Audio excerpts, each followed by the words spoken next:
নির্দিষ্টকরণ বিল উত্থাপনের মধ্য দিয়ে জাতীয় সংসদে পাশ হতে যাচ্ছে 2026-27 অর্থ বছরের জন্য 9,38,000 কোটি টাকার বাজেট, যা আগামীকাল 1 জুলাই থেকে কার্যকর হবে। বেলা 11টায় ডেপুটি স্পিকার ব্যারিস্টার কায়সার কামালের সভাপতিত্বে সংসদ অধিবেশনে শুরু হয় জাতীয় বাজেট পাশের কার্যক্রম। এ সময় মন্ত্রীরা সংশ্লিষ্ট মন্ত্রণালয়ের ব্যয় নির্বাহে দুপুর 1টায় সংসদ মুলতবি পর্যন্ত 20টির মতো মঞ্জুরি দাবি উত্থাপন করেন। প্রতি সপ্তাহে সর্বোচ্চবার বিকাশ পেমেন্টে 50 জন হবেন পেমেন্ট চ্যাম্পিয়ন। জিতে নিন টিভি সহ আকর্ষণীয় সব প্রাইজ। তবে প্রধানমন্ত্রীর পক্ষে স্বরাষ্ট্রমন্ত্রী উত্থাপিত প্রতিরক্ষা মন্ত্রণালয়ের জন্য প্রায় 42,500 কোটি টাকার মঞ্জুরি দাবি ব্যতীত প্রত্যেকটি দাবির বিরুদ্ধে ছাঁটাই প্রস্তাব উত্থাপন করেন বিরোধী দলসহ স্বতন্ত্র সংসদ সদস্যরা। তবে মঞ্জুরি দাবিগুলো কণ্ঠ ভোটে দিলে সবগুলোই গৃহীত হয়। দুপুর 2:30টায় শুরু হতে যাওয়া অধিবেশনে অর্থমন্ত্রী আমির হোসেন মাহমুদ চৌধুরী নির্দিষ্টকরণ বিল 2027 পাশের জন্য সংসদে উত্থাপন করবেন। এতে কণ্ঠ ভোটে 9,38,000 কোটি টাকার বাজেট পাশ হতে পারে।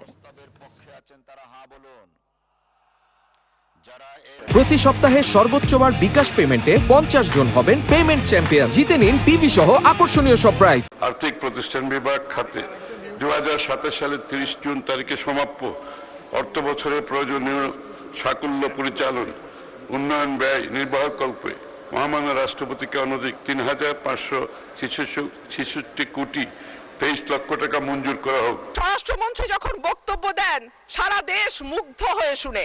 মাননীয় স্পিকার, আমি একজন আইনের শিক্ষার্থী, আমিও ওনার ডিবেট মুগ্ধ হয়ে শুনি, কিন্তু ওনার এই মুগ্ধতা যদি উনি ওনার মন্ত্রণালয়ে ছড়িয়ে দিতে পারতেন এবং তার মন্ত্রণালয়ের কাজের মাধ্যমে, তাহলে আর এটি ছাঁটাই করে 1 টাকা করার প্রস্তাব আমি রাখতাম না। এই মুহূর্তে সংসদে আছেন সিনিয়র রিপোর্টার জাহিদ রহমান। সরাসরি যাচ্ছি তার কাছে।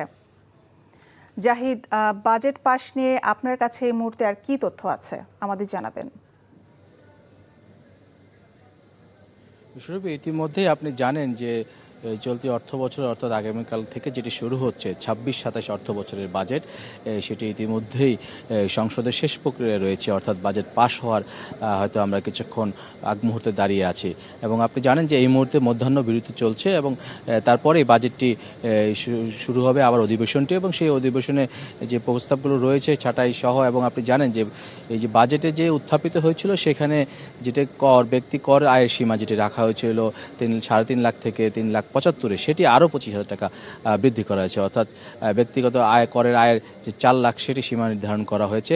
এছাড়া যে ব্যক্তি দোকান, ছোট ছোট মুদির দোকান রয়েছিল সেখানে করের প্রস্তাব করা হয়েছিল সেগুলোকেও বাতিল করা হয়েছে। ইতিমধ্যেই আপনি জানেন যে এই বাজেটটি পাশ হওয়ার পর আগামীকাল থেকে কার্যকর হবে, এবং ইতিমধ্যেই আমরা দেখেছি যে 2026-27 অর্থ বছরের প্রস্তাবিত যে বাজেট যেটি পেশ হয়েছে তারেক রহমান নেতৃত্বে বিএনপি সরকারের, সেটি ঘিরে বাজারে যে অস্থিতিশীলতা পরিস্থিতি সেটি এবার লক্ষ্য করা যায় না। অন্যান্য বার দেখেছি যে বাজেট পেশ হওয়ার পরে বাজারে দ্রব্যমূল্য অসহনীয় পর্যায়ে চলে যায়, সেটি এবার ছিল না জানিয়েছেন এখানে যারা রয়েছেন বিভিন্ন এর সাথে জড়িত, বিশেষ করে ভোক্তারা, ক্রেতারা এবং ব্যবসায়ীরা তারা। এবং স্বস্তির বিষয় হচ্ছে যে বাজেটটি জনমনে যেন প্রতিফলিত হওয়ার জন্য মানুষের উপরে যেন বাড়তি চাপ সৃষ্টি না করে, সেটি যেমন সরকারের কাছে প্রস্তাব রয়েছে, সেটি জনগণের প্রত্যাশা রয়েছে, এবং সরকারের পক্ষ থেকেও যারা রয়েছেন বাজেটে, বিশেষ করে অর্থমন্ত্রী, তিনিও সেই বিষয়টির দিকে নজর দিচ্ছেন বলে আমাদেরকে জানিয়েছেন। সুরভি, জানছিলাম নতুন অর্থ বছরের বাজেট পাশের সবশেষ তথ্য।